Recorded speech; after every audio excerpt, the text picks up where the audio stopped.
Bien, la película del Padrino de Francis Ford Coppola es conocida mundialmente como un clásico y una de las mejores películas de la historia. Hoy me gustaría hablar de su legado, más que nada en el sonido de la película y de uno de los genios involucrados, Walter Murch. Walter Murch es un guionista, director, montajista y sonista. Básicamente hace todo.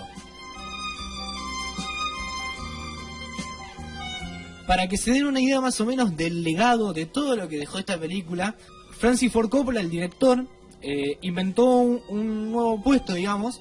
Puso en los títulos, para el título de Walter Murch, puso diseñador de sonido, que hasta ese momento nadie había puesto eso. Y hoy en día diseñador de sonido es un puesto que está en todas las películas y que incluso se premia dentro de la categoría sonido de los Oscars.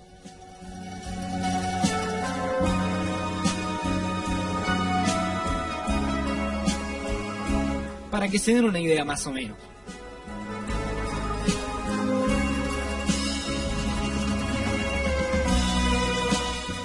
Los efectos de sonido es absolutamente todo lo que está, excepto los diálogos.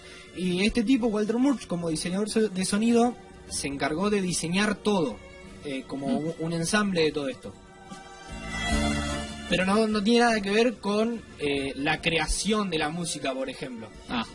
Este tema que estamos escuchando, que es el theme song de la película, no tuvo nada que ver. Walter Murch tuvo que ver en el uso del tema. Elegirlo, digamos. Claro.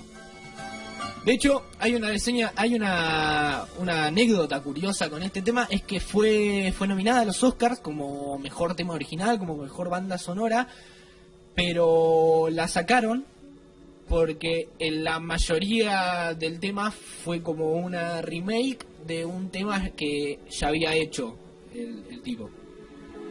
¿Se entiende, no? Henry Mancini era el encargado de esto, de la música, y había sido nominado a los Oscars, pero bajaron su nominación porque este tema ya lo había usado para otra película, y como que tiene que ser música original. Claro. Nada, es un tema aparte, me pareció interesante. Bueno, como le decíamos, nos vamos a citar en el trabajo de El Padrino del sonido de Walter Murch. Para arrancar, me gustaría arrancar por una técnica que inventó Walter Murch para esta película, que se llama world dicing. Esto ayudaba, digamos, vamos a ponerla como para ejemplificar, para que se sepa más o menos. Fue una técnica utilizada en la escena de la boda, que es la primera escena de la película. Y lo que hizo que Walter Murch, esto era una boda, había muchísimo ruido, había muchísima música, los ruidos de una boda. Sonido ambiente de la boda. Claro. Entonces no podía tener una banda y toda la gente hablando como si fuese una boda en el set. Entonces lo que hizo Walter Murch, tengamos también en cuenta que todo esto fue en el año 1972. Claro, sí. Otra tecnología. Sí, completamente. Lo que hizo Walter Murch fue grabar los diálogos en seco, ahí común, y agarró esos diálogos, los puso en un parlante, los llevó a una boda real con otro micrófono. El trabajo del tipo. Sí. Y puso play a eso, le puso play a eso. Sí.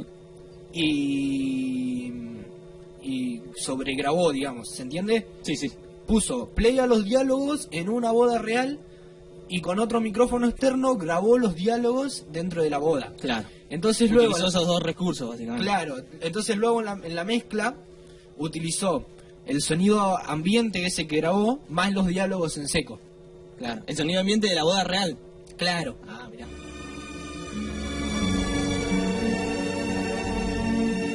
Todo esto para darle un realismo a la escena. Y de ahí iba manejando los volúmenes. En los momentos en los que importaba más el diálogo, se le bajaba el sonido ambiente. y también con respecto al posicionamiento de los personajes con respecto a la boda, ¿se entiende? ¿No? Si estaban más lejos de la boda, se escuchaba menos, si estaban más cerca. Todo esto para darle mucho más realismo. Pero además de todos estos sonidos realistas, también hay sonidos narrativos, se llaman. Que encima es en la misma escena. En esa misma escena, en donde de la boda, se pasan a la oficina de Don Vito Corleone, del patriarca de la familia Corleone. Y ahí lo que hacen es que hay un silencio total, ya no se escucha absolutamente más nada de la boda. Y eso no es realista, digamos, porque eran salas contiguas, se tendría que escuchar. Por más que esté la puerta cerrada, se escucha. Claro, entonces esto es lo que se llama sonido narrativo, porque eso ayuda a la trama, digamos. A contextualizar todo en cuanto al sonido, básicamente. Claro.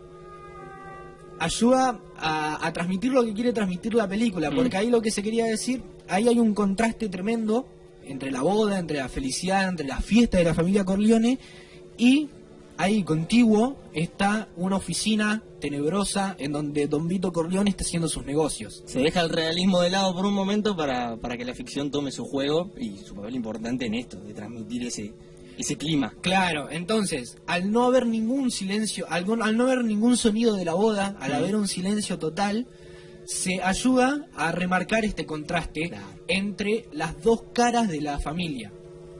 Que si nos ponemos a fijar, es algo que está presente en todos los principios de las tres películas. Está esto de la escena de una fiesta, de todo bien, digamos, y atrás la oficina, lo que ayuda a que esa fiesta se esté haciendo, pero además es un mundo totalmente aparte dentro de la misma familia.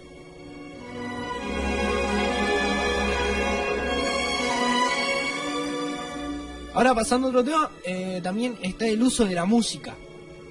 Acá una de las mayores preocupaciones de Murch era no hacer un abuso de la música.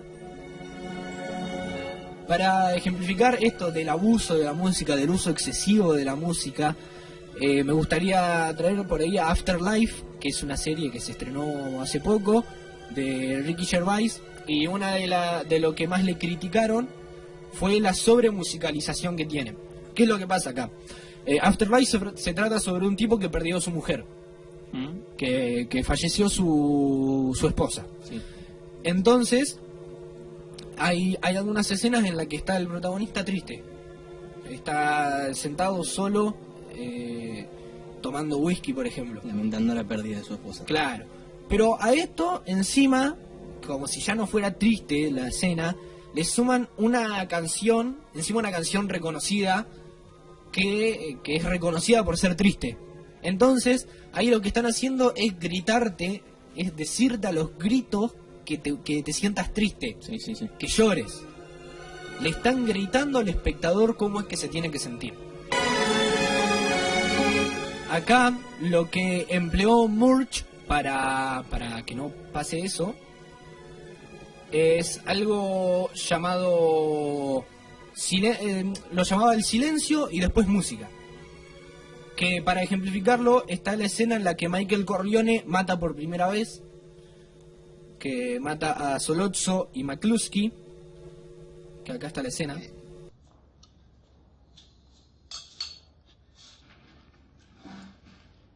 Senti meglio? Michelozzo, tu mi capisci, no? Sei italiano come tuo padre? Tuo padre sta male. Quando tu sta meglio, cerchiamo di fare un riunione e mettiamo tutto a posto. Sti fissaria, si deve finire.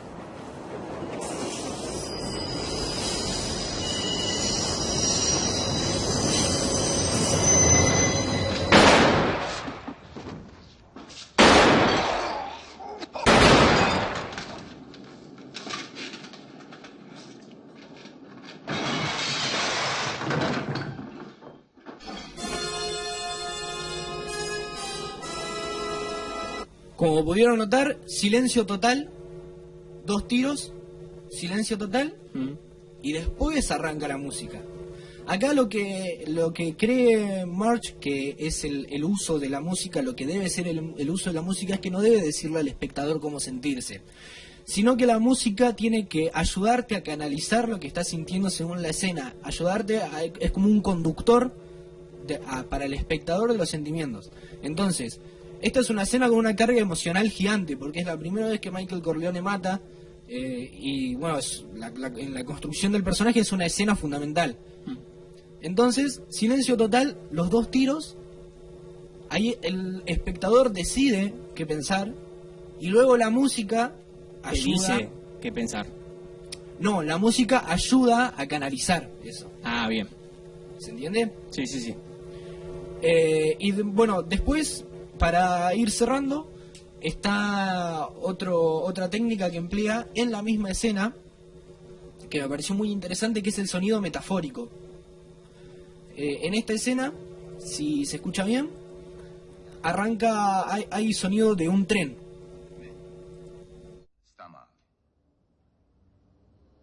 Quando tu sta meglio, il cane ti fa un yum e mettiamo tutto a posto. Sti fissaria, siete finiti.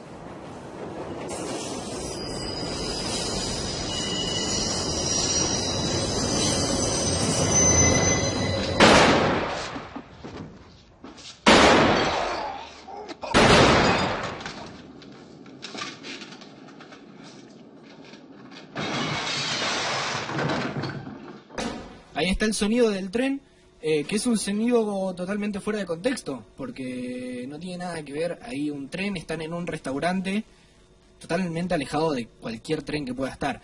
Acá el tren nos quiere contar sobre el conflicto interno que está llevando Michael Corleone, sobre el cambio que va a generar esto en su vida y sobre lo agobiado que está con este cambio. Entonces hay un tren que le está carcomiendo la cabeza, que es en metáfora de estos conflictos.